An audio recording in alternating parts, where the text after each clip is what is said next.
and welcome back to another episode of From the Pitch to Purpose. I'm your host, Samantha Brand. That's my government name. And on social media, you might know me as Sammy B.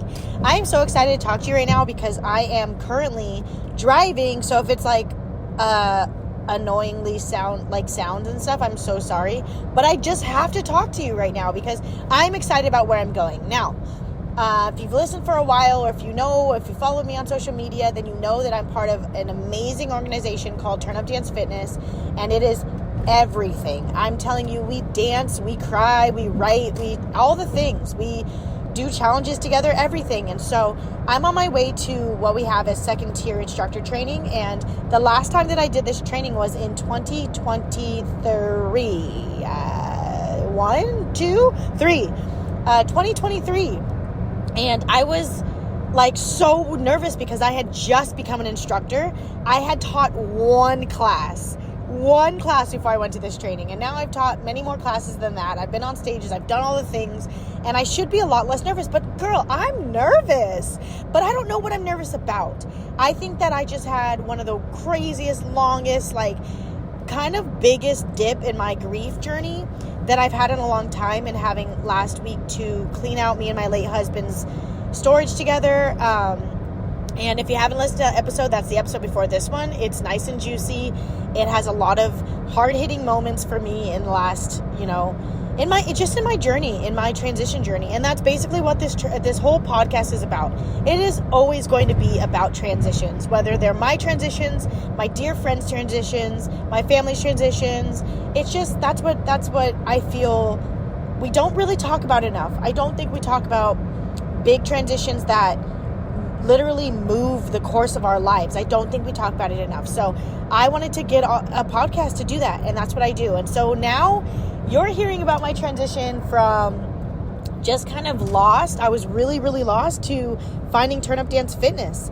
And I Googled one day. I was just like, I was in the depths, guys. I was lower than low. And most people who find Turn Up Dance Fitness find it for this reason. It's that they are genuinely just searching.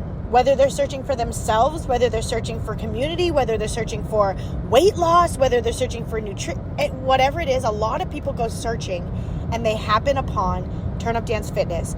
And how it happened to me was I Googled hip-hop dance in my area for adults. That is how I came across it. And the class in my tiny little town in Los Banos, California, yes, that's a town. It's not the bathrooms, it is the showers. But it was this tiny town, and there was one class. And honestly, I didn't know what to expect. I had never heard of dance fitness in this way. Of course, I had heard of Zumba, but I had never heard of hip-hop dance fitness like this. I had never heard of just a platform in which you would do that. You would dance and you would also work out. I just didn't know. I didn't know about it. So I took a big chance. And also prior to that, I wasn't really doing anything for me. I was back home after hearing that my dad was diagnosed with cancer. A few months after my husband passed away. Yes, guys, we get heavy here. We don't shy away from hard talk. So I'm so sorry if that's heavy for you, but that was what was happening in my life at the time. I was grieving hard. I was grieving the loss of my husband, as well as grieving the fact that my dad was just diagnosed. And so I was back, and I was looking, I was searching, and I was hurting, and I was completely just overwhelmed with sorrow and overwhelmed with sadness. And I was also raising a baby. I was solo parenting, and I was so excited and happy to have my parents around, but they were pretty preoccupied with my dad's diagnosis. And so I was raising this little baby. I was back from Sweden, a place where I thought I would be living for the rest of my life, for the rest of my daughter's life. I was back in California in this town that really, the last time I was here, I was super duper lonely. And I was just back. I was back, and I didn't know what to do with myself. And so finding this class, however happenstance it was and however random it was so important in my journey. It was so important in my healing. And so I went to the class, and then I went back, and then I went back. And then I was encouraged to become an instructor. And I was like, you know what? Yeah, no, that's how I want to do it. I want to build my own class. I want to be in front. I mean, I knew from prior experience with big, hard things in my life that the best that I ever feel in my life is when I'm serving. The best that I ever feel is when I am inspiring. And at the time I was not inspired.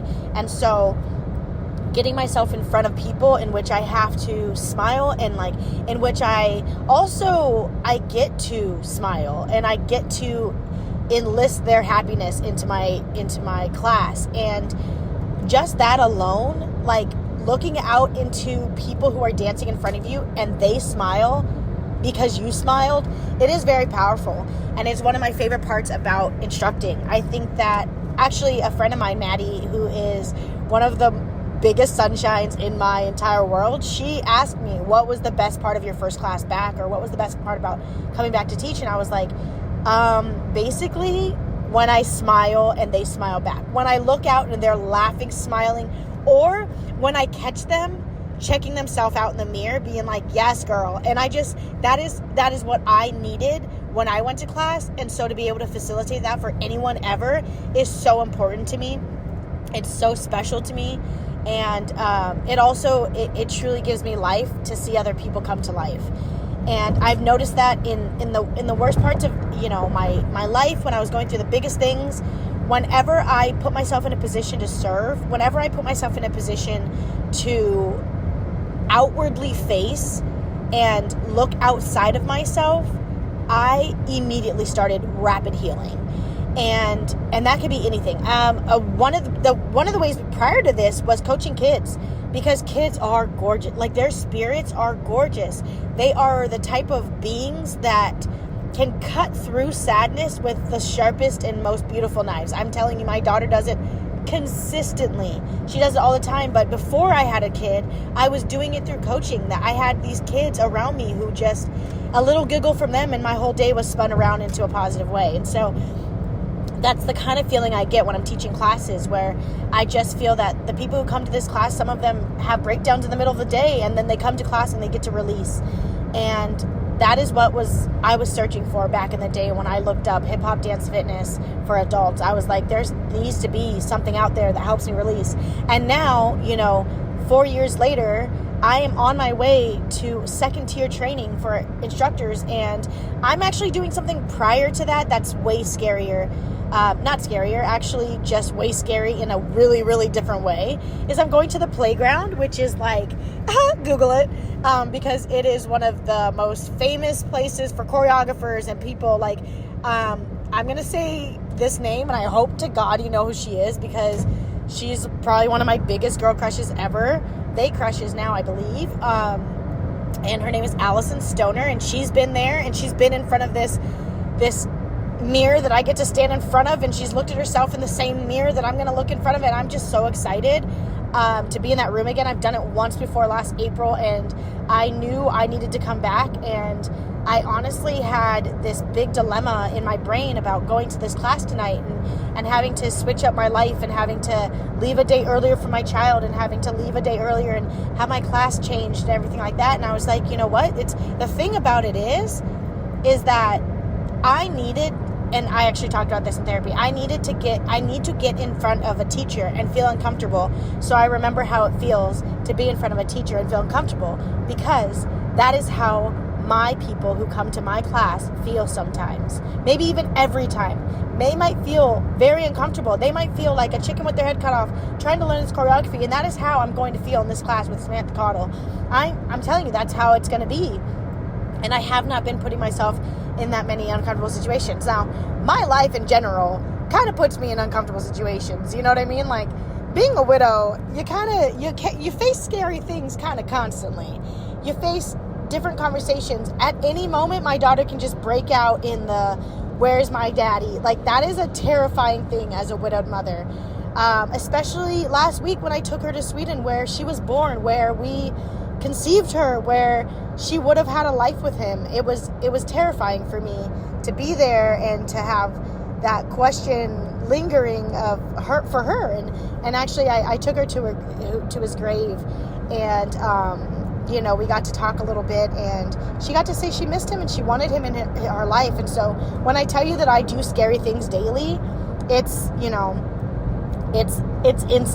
every single day I do scary things. But there's a different type of scary that I'm enlisting in this weekend, And it's about growth, and it's about like projected healing, and it's about intentional healing, and it's not something that's just happening to me.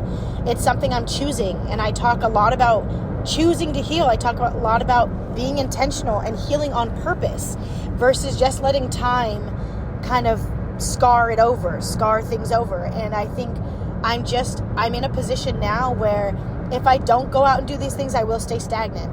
And I have felt that way a little bit in 2025. I felt a little bit stagnant. I have dreams still. I just feel that I am a little bit more patient with them, but I still feel like I'm moving at a snail's pace with them. And so this podcast, for instance, like I am so excited about just being back in a situation where I get to share my heart and hope that it touches someone, hope that it touches people, because I love it. I love talking with you guys. I love just all that can come from sharing what you go through on a daily basis. And so here I am choosing on purpose to be uncomfortable rather than just letting life make me uncomfortable. I'm choosing growth.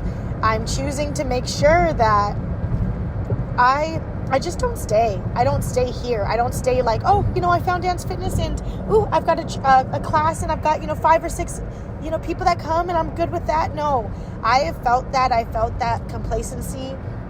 I felt that, hey, if I have the class covered, if if the class, the payment that they pay at least pays for the room, then I'm good. No, I don't want that anymore. I want to grow. I want to be as big as I can be in every way that I can be. And I know that putting myself in rooms like this does that. And so the room before the room, I'm getting into a room prior to the room. I had already signed up for a room that was going to stretch me, grow me, all these things. That's what, on a new level training is. That's what it's going to be. But in doing this, in adding another day, in adding something that I didn't have to do, I'm putting pressure on myself. And I think that at one point during the week, I was really nervous to put pressure on myself because I was like, you know what? I might break. I might break at this point because last week was so emotional for me. It was so much, And then in therapy, I literally did a pros and cons list with my therapist, which old school as it is, it was so clear that I needed to be in the room today to do this hard thing, to do this scary thing. And as much as I am terrified to do it, as much as I know that I could have chosen not to, and it would have been the right choice. It honestly could have been. On staying here an extra day, I had pros to staying, being with my daughter an extra day, giving my mom an extra day to not have my kid around. So I know that either direction would have been the right direction for me. But I am choosing a little bit of a tougher path. Now, I have been told this by one of my favorite humans, one of my favorite Swedes ever. His name was Tomas, and he was my coach, and also, I don't know if he knows how much of a mentor he was for me, but he was majorly mentor, as well as like a surrogate dad for me, as well as my Swedish surrogate dad, we call him. And so he told me this, and I repeat it often. He said to me, whatever decision you make is the right decision because you made it. And it released me from so much shame and guilt that I have around bad decisions or whatnot, because I think that we sit and we think, oh, I made the wrong decision, but we made the decision, making it the correct decision. Whether it causes ripples in our lives that might have been negative, fine, but it was still the right decision. And I think that I've dealt with that a lot through my grief. I've dealt with that a lot through my heartache and my sadness. Just being like, well, what if I had done this? Would he still be alive? What if I had done this? Would this have happened instead? I don't know the answers, and I will never know the answers to those things. But what I do know is that the decisions that I made set my life into one path, and there's no changing that. I can't change the decision I made in the past, but I do know that as he says that to me, and as I repeat that, since he told me that in like 2020 maybe, or it was a long time ago he told me that. It sticks in my heart because I constantly deal with regret. I constantly deal with guilt. I, at one point in my life, was only guilt driven. I would only do things because I felt guilty. I stayed at my school and my college on a team that I felt I should not have been on because I felt guilty. I I did things in my life. I missed things in my life because I felt guilty. I put my own well-being aside because I felt guilty. I was so guilt-driven at one point, and I can't live that way anymore. It's really heavy, and it's also physically demanding to carry that guilt with me. So I'm excited about this trip that I'm taking, both emotionally, spiritually, physically. I'm excited about it, and I know that it's going to be hard. And I think that this time I'm choosing that hard because I honestly, truly feel that I feel like I'm 2 decisions, 1 decision, 3 steps. I just feel so close to having that soft life. And that doesn't mean I'm not willing to work hard. A soft life doesn't mean you're not willing to work hard. I know that there's things for me out there that I'm currently not experiencing, and I know are mine to experience. And so that you just heard was that a lane just closed randomly and a truck was trying to merge. And anyways, I feel that I'm 1 decision. I'm 1 major turn. I'm like right around the corner, and I haven't felt that close to my purpose in a long time. And so I'm excited. I keep forgetting that I'm okay, and I know that might sound weird, but I keep forgetting I'm financially okay. I keep forgetting that I am physically okay. I keep forgetting that I am doing the work to be mentally okay, that I have the support. I'm back in there. I keep forgetting those things, and I just need to make room for it. And I just need to wake up and just remember I am okay. I truly am. And I know that feeling of coming out of survival mode and coming out of a place where I just always felt like I was not okay, it's going to take time to remind my nervous system that I'm safe. And I am so happy that I am able to look at the things I'm doing now, and I'm so happy that I am able to assess my healing and my journey and not judge it as much, and also that I have hope. And I had said once, and this is again heavy, but I had said once, it felt like I buried my hope with my husband. I buried my hope for ever being loved the way I was loved by him. All those things, I just buried a piece of that, and that was hope, and I buried it. And I just, as I'm unearthing it, and as I'm bringing it back into my life, and as I'm daring to hope again, I am being blessed. I am being I know that things are coming for me. And I think that I've forever been changed, obviously, by my grief. I've been forever changed by losing the love of my life as well as my best friend. And I know that my daughter has changed in every way. So to just recognize in some capacity that I am okay is so important to my journey, and it's so important. So I just encourage you today to sit down and think of all the ways that you have come, all the things that you have done.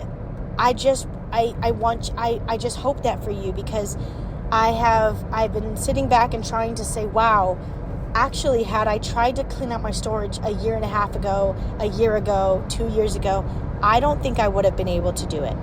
Had I, even 6 months ago, I don't think I would have been able to do it. Had I tried to do this instructor training a year ago, I don't think I would be who I am now and be ready for it, And so I'm excited, guys, and I can't wait to tell you all about it, and I can't wait to just keep pouring into the storyline and you guys, really. So hope you have the best day ever. I will. And go tell someone they're awesome today. Okay, bye.